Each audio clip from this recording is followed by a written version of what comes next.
खानदान की बहू थी। ससुराल में उसे किसी भी चीज की कोई कमी नहीं थी। खुला पैसा, सारे ऐशो आराम उसके ससुराल में उसे मिलते थे। शादी के 1 साल में उस पर कोई जिम्मेदारी नहीं थी। सब कुछ उसकी सास कलावती संभालती थी।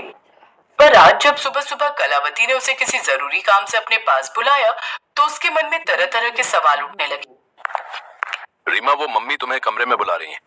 मम्मी जी, इतनी सुबह सुबह? उन्हें मेरे से इतनी सुबह सुबह क्या काम है? होगा कोई काम, पूछ लो एक बार जाकर। हाँ, जाती हूँ। रीमा अपनी सास के कमरे में जाती है। उसकी सास कलावती उसके हाथ में एक चाबी का गुच्छा देती है। बहू, ये चाबी का गुच्छा आज से तुम्हारे पास रहेगा। मैं तुम्हें इस घर के खर्चों की सारी जिम्मेदारी सौंप रही हूँ।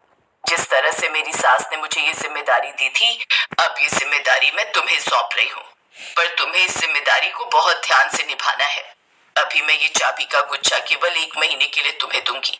अगर तुमने मुझे अगले 1 महीने में पैसों की बचत करके दिखा दी तो मैं तुम्हें हमेशा के लिए ये चाबी का गुच्छा दे दूंगी। सास की बातें सुनकर रीमा के मन में खुशी की लहर दौड़ पड़ी। कब से मैं इस चाबी के गुच्छे को पाने की कोशिश कर रही थी।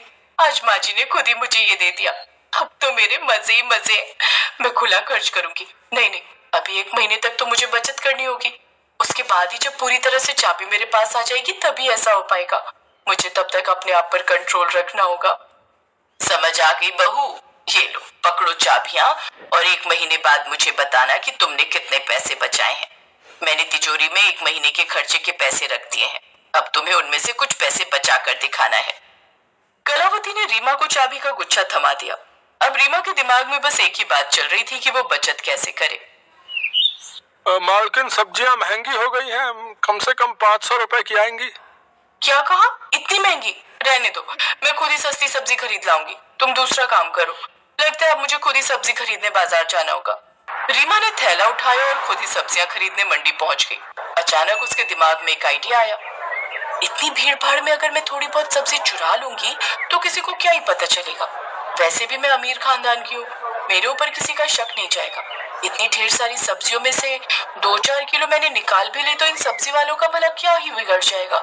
पर हाँ, मेरा भला जरूर हो जाएगा क्योंकि मैं सब्जी के पैसे बचा लूंगी। रीमा सब्जी खरीदने के बहाने सब्जी वालों से मोल भाव करती रही और वो ऐसे दिखा रही थी मानो कितनी महंगी सब्जी खरीद रही हो। और चुपके से उसने थोड़ी थोड़ी सब्जियां अपने थैले में डालनी शुरू कर दी। अब अमीर घर की औरत पर भला कौन ही शक करता। किसी को इतना पता ही नहीं चला। रीमा ने बहुत सारी सब्जियां चुरा कर अपने थैले में रख ली। उस दिन रीमा बहुत खुश थी क्योंकि उसने बहुत सारे पैसे बचा लिए। अरे वाह बहू, तुम 100 रुपए में इतनी सारी सब्जी खरीद लाई। तो और क्या मम्मी जी, अब हम घर के नौकरों को सब्जी खरीदने के लिए भेजते हैं तो ये मोल भाव थोड़ी करते हैं। तुम तो बहुत समझदार हो बहू। तुमने तो अभी से बचत करनी शुरू कर दी। जीती रहो। आज ये सब देखकर मैं बहुत खुश हूँ। देख लो, तुम सबके भरोसे में है। ना जाने कितना खर्च कर देती थी। ये तो रीमा बहू ने समझदारी दिखाई और आज देखो सब्जी कितनी सस्ती खरीद कर लाई है।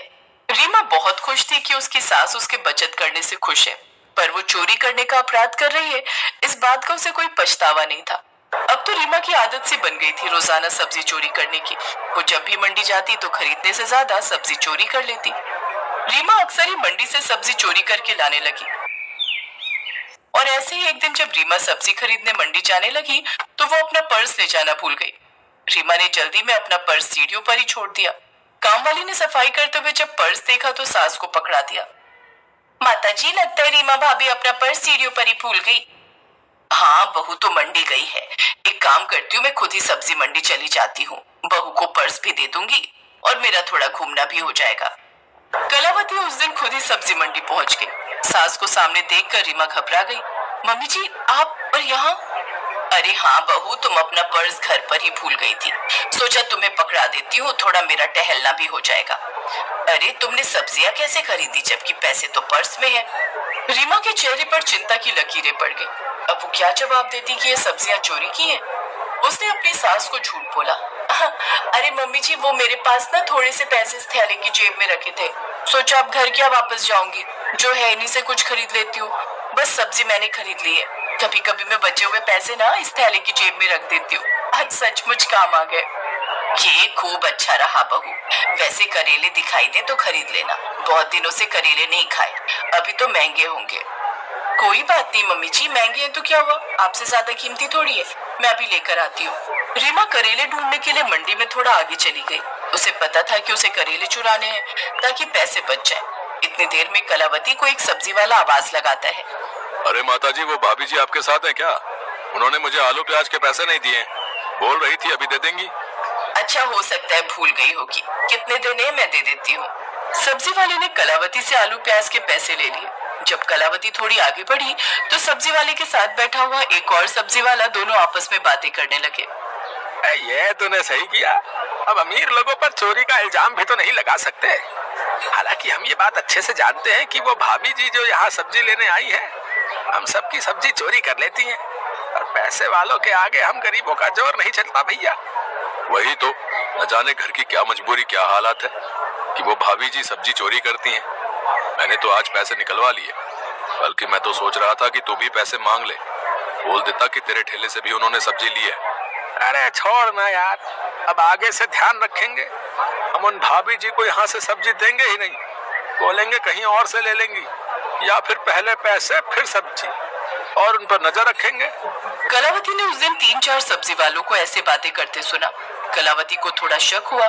जब रीमा करेले लेकर ऑटो रिक्शा ढूंढने लगी तब कलावती ने करेले वाले से पूछा, माता जी, मेरे से तो उन्होंने कोई करेले नहीं खरीदे, किसी और से लिए होंगे। हे भगवान, इसका मतलब रीमा बहू सब्जी की चोरी करती है और तभी वो इतने पैसे बचा पा रही है। इस बेचारे गरीब सब्जी वाले के करेलों के पैसे भी उसने नहीं दिए। भैया, हो सकता है इतने सारे ग्राहक में तुम पहचान नहीं पाए हो। ये लो, मेरी बहू ने तुमसे करेले खरीदे हैं, पैसे रख लो। धन्यवाद माता जी। आप जैसा ईमानदार ग्राहक अगर हम सब्जी वालों के पास आता रहे तो हमारी भी बिक्री में कमी ना आए। हो सकता है उन्होंने लिए हों और मुझे याद ना रहा हो उनका चेहरा। धन्यवाद माता जी। कलावती का मन बहुत खराब हुआ और जब सब नौकरों की छुट्टी हो गई तब कलावती ने रीमा पर बहुत गुस्सा किया। अपनी सास की डांट सुनकर रीमा बहुत शर्मसार हुई। वहीं पास में रीमा के ससुर भी बैठे थे और पति मोहित भी। उन दोनों को भी रीमा की इस हरकत पर बहुत गुस्सा आया। मुझे माफ कर दीजिए मम्मी जी, मैं तो बस बचत करने के चक्कर में ऐसा कर रही थी। मुझसे बहुत बड़ी गलती हो गई mummy ji. I am sorry papa ji, I am sorry Mohit ji. मैंने इसी वजह से ये सब किया था कि मम्मी जी मुझे 1 महीने बाद बचत किए हुए पैसे देखकर हमेशा के लिए चाबी का गुच्छा दे दे। रीमा बहू, हमारे जाने के बाद सब कुछ तुम्हारा और मोहित का ही तो है। ये घर भी तुम्हारा है और ये जायदाद पर भी तुम्हारा ही हक है। चोरी करना तो पाप है ना? क्या तुमने ये भूल नहीं की है? रीमा, तुम सोचो, किसी के खून पसीने की कमाई को हम मुफ्त में ही खा रहे थे। चोरी की सब्जी खाई है हमने। तुम्हें पता भी है कि तुमने कितनी बड़ी गलती की है। रीमा बहू, मुझे तुमसे ये उम्मीद ही नहीं थी। अभी तो नौकर भी घर पर नहीं है। भगवान न करे उन्हें अगर इस बात की भनक पड़ जाती या सब्जी मंडी में अगर तुम्हारी बदनामी हो जाती, तब सोचो क्या होता। हमारी खानदान में कितनी इज्जत खराब होती। सुनो जी, सारे सब्जी वाले तो यही बोल रहे थे कि एक अमीर खानदान की बहू होकर ये उनके ठेले से कितनी सफाई से चोरी कर लेती है, पर इसे कोई कुछ नहीं कहता, क्योंकि वो लोग डरते हैं कि अमीर घर की बहू को कहकर कहीं मुसीबत ना आ जाए, क्योंकि रीमा को कोई चोर समझेगा नहीं। सबकी बातें सुनकर रीमा को सचमुच अपनी गलती का बहुत एहसास हुआ। मैंने सचमुच बहुत बड़ी गलती की है। मैं अब कभी भी ऐसा नहीं करूंगी, मैं प्रॉमिस करती हूँ। मम्मी जी, मुझे ये चाबियों का गुच्छा नहीं चाहिए, इसे आप ही संभालो। मैं ये जिम्मेदारी नहीं संभाल सकती।